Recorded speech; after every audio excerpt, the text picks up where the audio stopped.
Thank the chairman. I now recognize the ranking member of the subcommittee, Jasmine Crockett. Thank you so much, Mr. Chairman. And I first just want to begin with a news alert. Guess what? Joe Biden is not the president anymore.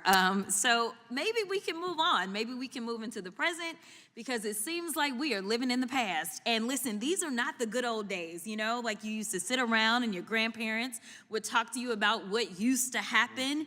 What we need to be talking about is how we are going to legislate, because I think that some of my colleagues have confused what our jobs are. And I get that we're sitting in judiciary. And so it may seem as if we are here to be litigators, but we are here to be legislators, which means that we are supposed to be writing laws, not trying to have our own trials and determine whether or not something is true or not, or whatever the case is, or who should be sued, who shouldn't be sued. All I know is that a great American hero, a good senator out of New Jersey, said something to the effect yesterday as he was shattering the record for holding the floor, a record that had been held by another racist in this country. As he shattered that, he said something about the fact that this should not be about left versus right. It should be about right versus wrong. And I am going to tell you that I want us to focus on right versus wrong. The reason that we are struggling right now in this country as it relates to people not trusting agencies, honestly, a lot of it is because of elected leaders. Let me tell you, one of the things that the chairman and I actually agree upon, we don't agree on a lot, is that we both know that there has been a sharp incline as it relates to threats upon our lives, regardless of what side of the aisle you sit on. Donald Trump is a weak, pathetic little man, and the only thing that he has to make himself feel better about that is the threats that he throws at the people who make him scared. At the top of that list is probably Jasmine Crockett. She is at least in the top 3 because Donald Trump and the rest of his stooges have been going after her and threatening her nonstop. But unfortunately for them, and fortunately for us, Jasmine Crockett is responding because she will not be intimidated. She went public over the threats that Donald Trump, Pam Bondi, and the entire DOJ have been sending her way, in front of Congress, in a brutal, scathing takedown that we're going to get into. But before we do, if I could quickly ask you to leave a like on this video, and if you haven't already, and you enjoy our channel, to hit that subscribe button.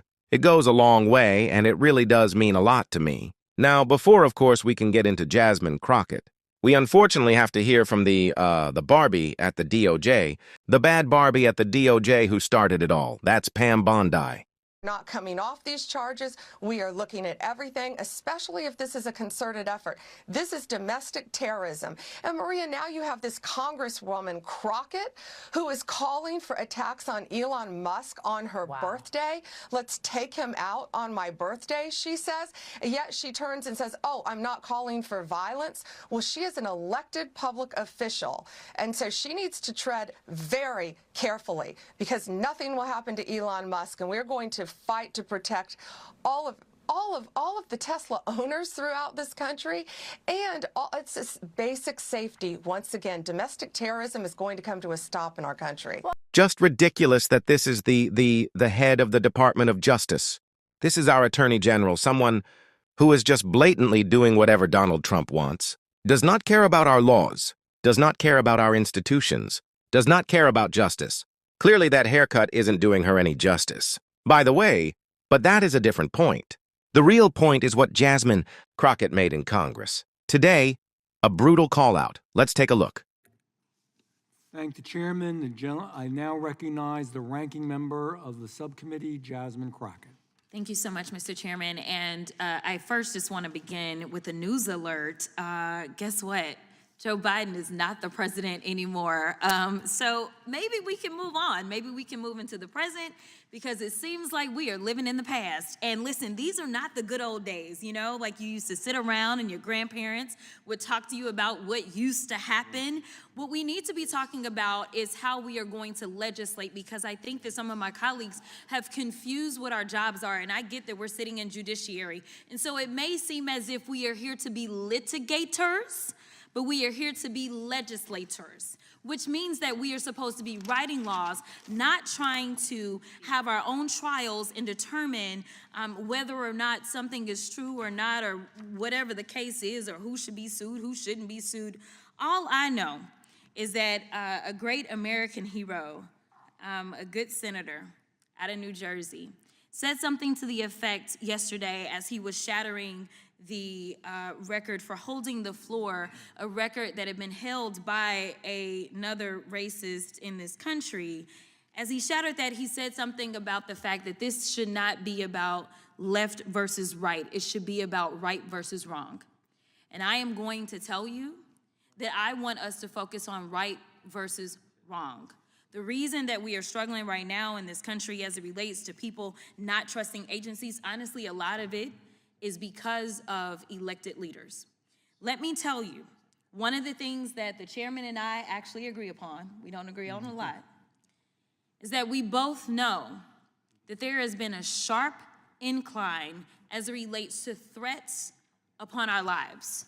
Regardless of what side of the aisle you sit on, we both know and agree that as sitting members of Congress, we both are enduring more death threats than anybody should in this country.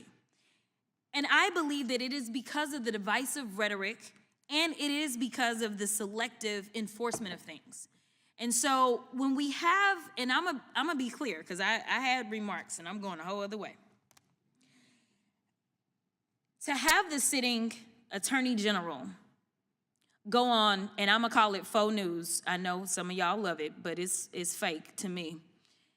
To have her go on Fox News and to then decide that she wanted to send a threat to me, it was wrong. Because here it is, she is the highest law enforcement agent in this country, and people are watching and they are consuming this information and they are believing that simply because I decided that I wanted to exercise my right to free speech, which I am not abridged from doing, that she then wanted to then politicize something that should not be politicized. I don't like Elon Musk. I'm gonna say it 50,000 times. I don't like him. I don't like that he going out there and he firing people. I think that he's a crook because somehow the rest of us can't sit around and get whatever federal contracts we want. The rest of us can't sit around and get law enforcement and get them somehow ordained as federal law enforcement to protect him. The rest of us can't get our dealerships protected by the federal government. That is somebody that is operating above the law. For whatever reason, just because he has a lot of money, more money than everybody else. And yes, I am happy to see that on my birthday, which is what I said, there were peaceful protests around this world against him because he is a problem. And so you never should have somebody that is sitting that high and is going to sit up here and threaten a sitting member of Congress when she knew good and well, if she watched the entire thing, that I specifically told protesters to make sure you consult with lawyers, just like I've told protesters over and over and over in the history of me advising people to go out and exercise their constitutional right. The fact that there are other sitting members that have received letters of threat from this new DOJ tells me that they are about retribution and they are not about following the law. The reason that our party, or I won't even say our party, our country is torn apart is because we can't even agree on right versus wrong. This should not be left versus right. The only thing that we're asking is that we have law enforcement that will show up when there is an actual crime. If somebody calls and says, hey, I need you to investigate this cyber crime, or I need you to investigate this child pornography, or I need you to investigate this robbery, then we want somebody to show up, and we don't want them to look at us and act as if just because I'm black or because I'm woman, that I am not worthy of having that case investigated, because we have an administration that is continuously railing against diversity, equity, and inclusion, or we don't need people that show up that feel like diversity should not be valued. That is why we should have somebody that may show up and looks like me. The final thing that I'll say, because you've been gracious, is this. When I first became a public defender, I had no criminal defense experience. And I walked in and I told my boss, Charlie, I said, listen, you should hire me. He said, why? I said, because I'm black. Charlie looked at me like I was crazy. And I said, let me tell you something. When I walk in, I'm gonna walk in with a level of rapport and understanding that maybe some of my other colleagues will not. Charlie offered me my job, and I worked my butt off, and I worked really, really hard for all of my clients, not just those that look like me, and that is what it looks like to serve. Thank you. Like, things are tough, things are scary, but if you don't get fired up watching Jasmine Crockett be fired up, I just don't. You might not be human, because she gets me excited to fight back. She is so unafraid. These people are coming after her in every way they possibly can. They're always trying to rip her down. They're always trying to silence her because they know how powerful Jasmine Crockett's voice is. And so, we don't need to hear any of my commentary on Jasmine Crockett being great. I just want to hear more of Jasmine Crockett being great. And we saw even more of that, a little clip right here. Here we go again, talking about Biden, and more Biden. Today is nothing more than a dog and pony show for Republicans to avoid facing the American people for their trash policies that are killing the economy and our democracy. Despite Republicans' claim of backing the blue and being the party of law and order, we're here today because Republicans are willing to throw our country's top law enforcement agents under the bus to appease Trump and execute his political vengeance. Now, I know remembering things is hard for some of my colleagues on the other side of the aisle, like remembering not to add reporters into a signal chat discussing military war plans. But let me remind my colleagues that it was Trump who decided to store national secrets and classified documents next to his oversized bathtub and toilet at Mar-a-Lago. It was Trump who took the documents out of the boxes and shared them with his guests. It was Trump who told his staff to move the boxes when the FBI was coming. And it was Trump who appointed Director Christopher Wray as head of the FBI, the same director that allowed the investigation to move forward.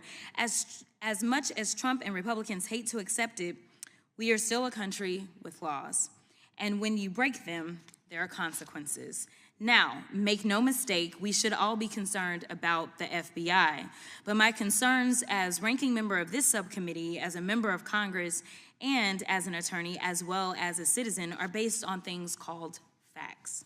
And when I say facts, I mean clear, indisputable facts, not those alternative facts my Republican colleagues continue pushing onto the American people. So let's talk about facts. Fact. Even prior to being confirmed by the Senate, Kash Patel was directing officials within the FBI to fire members within the Bureau simply because they worked on the lawful investigations into Trump. Fact, Patel failed to disclose his previous work and financial ties with the country of Qatar, a country that, had you had read the Mazars report, released last year by the House Oversight Committee, you would know paid close to $500,000 to Trump while he was president of the United States. Unsurprisingly, the FBI's Foreign Influence Task Force was recently disbanded, and the DOJ also cut back on its Foreign Agents Registration Act enforcement. Our enemies are jumping up and down now that we're doing their work for them. Another fact, Patel has never even been an FBI agent and is now leading the Bureau. Even one of today's Republican witnesses organizations, the Bureau, has advocated having an FBI agent lead the Bureau. But rather than confirm a director with credible, dedicated experience, the Republicans confirmed a political loyalist with no Quantico or FBI training. Talk about DEI. Didn't earn it higher. Another fact, Patel, who rails against telework, what he calls lazy agents, was working part-time in and out of Las Vegas, commuting back and forth between there and DC, while also living in the home of a GOP mega donor. Think about that for a second. Could you imagine what Republicans would have done had, say, James Comey had been living in New York part-time as the FBI director, and if his New York home was owned by, say, George Soros? Speaker Johnson would have forced a floor vote on articles of impeachment within days of this news coming out. But nevertheless, my Republican colleagues are willing to sacrifice safety for stupidity as long as it's loyal. We're doing clapping round 2 again. I am just so fired up by Congresswoman Crockett. She makes me feel like there is someone fighting back. She is fighting back, and I appreciate that. That's why we're always going to highlight her on this channel. And if you want to support that and follow a channel that loves some Jasmine Crockett, as always, you can hit that subscribe button, leave a like on this video, and if you stuck around to the end, drop a blue heart in the comments. And until next time, I'll see you.